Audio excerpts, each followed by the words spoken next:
All right. Okay, I hope this is working. Just gonna screen share some of the stuff that I'm doing. And, oh, well, first I gotta grab my code and bring that up.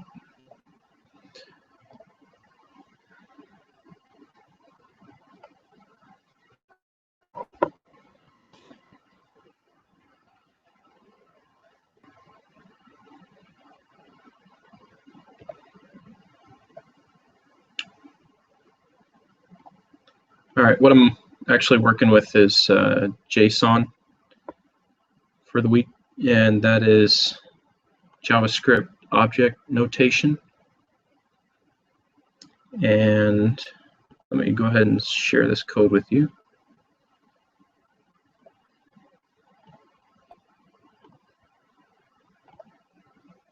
All right, so here we've got an example of a JSON array. And for this, all you need to do is put the name of your array in quotes, and that automatically creates it in that name.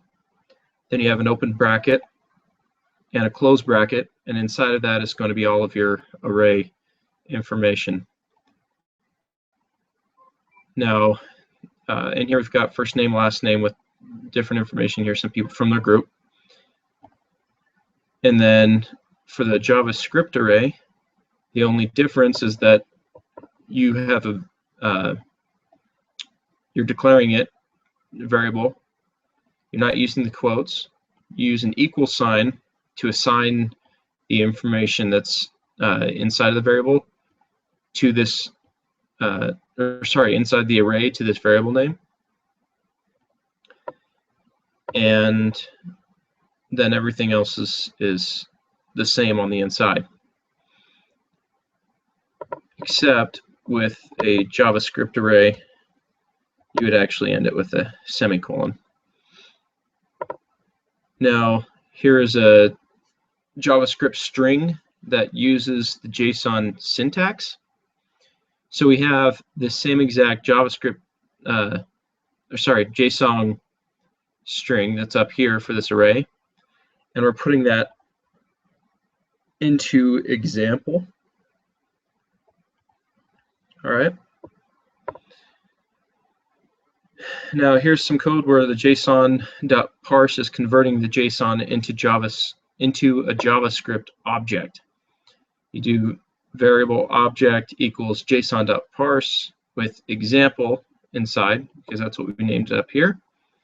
And that's going to take the JSON that's inside of the example here, and it's going to read it as though it's JavaScript. Now here we can see how it would work on an HTML page. We've got document.getElement by ID demo, as we've named or made the ID up here, demo. Enter HTML equals object.groupMembers1.firstName plus object.groupMembers1.lastName. And that's going to go and pull the first part out of the array, which first would be first name Devin and last name Lindsay. And after parsing it and running this, you'll actually get the output of my first and last name. So that's a very simple tutorial on how JSON arrays and objects work. And the reason why it's so much better than XML is because let's write out an example right here of what some XML code would be.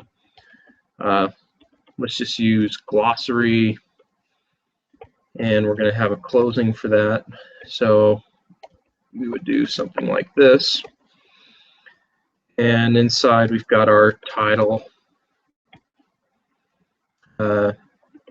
This is an example.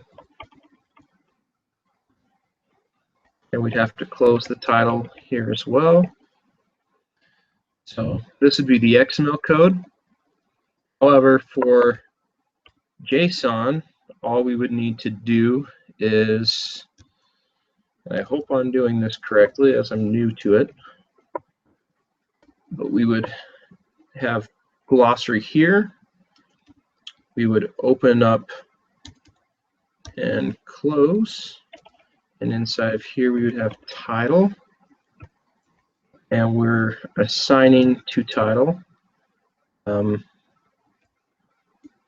This is an example. As you can see, we don't have to have the opening and close on, well, we do have an opening, it's where we declare it, but we don't have to have the closing slash glossary and the closing slash title. So it's a lot faster. I think it's a little bit more understandable without having all the excess wordage in there. And it looks nicer. It's easier to read. You could read it faster, which is great. Let me stop this. So that's a little tutorial on JSON, objects, and arrays. I look forward to learning more about it and putting it to good use in the future. So let me know what you think about it. Thanks.